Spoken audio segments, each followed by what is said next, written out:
இனிமேலாவது ஐயா முன்ன சொன்னாங்க, ஐயா பிஆர்பி சொன்னாரு, ஐயா சொன்னாரு எந்த அரசியல்வாதத்தாலும் பட்ஜெட் போட்டுக்கிறான்.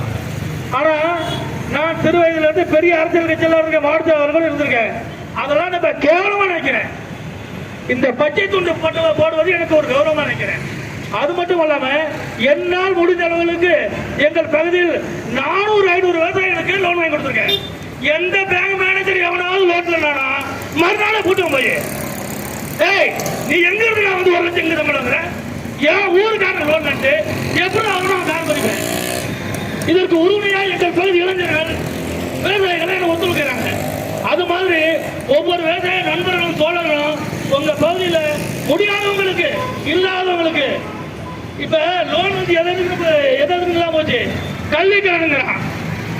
கல்விக்கடன் வாங்குறதுக்கு அதே வசதியான புள்ள படிச்சாலும் தர்றான். விவசாயம் பிடிக்கிறதே கிடையாது. இதுக்கு பார்த்தீங்கன்னா இப்போ நாங்கள் ஒரு போன 2004ஆம் மாதம் டெல்லி போயிருந்தோம்.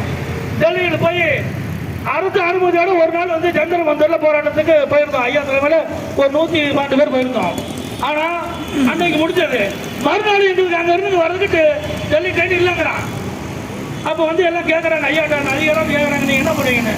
ஐயா நாங்கெல்லாம் பிச்சைக்காரன், நாங்கள் லாட்ஜி போட்டு ரூம் போட தங்க போகிறோம், இங்கேயே இருக்கோம், என் டெல்லியில் இருக்க யாராவது உதவி பண்ண சாப்பிட்றோம் சாப்பிட்றோம். உடனே பிரதமர் அலுவலகத்திலிருந்து எங்களுக்கு அழைப்பு வந்தது.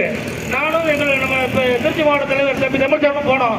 போய் உங்களுக்கு ஒரு டெல்லியில் ஒரு பெட்டி இணைச்சி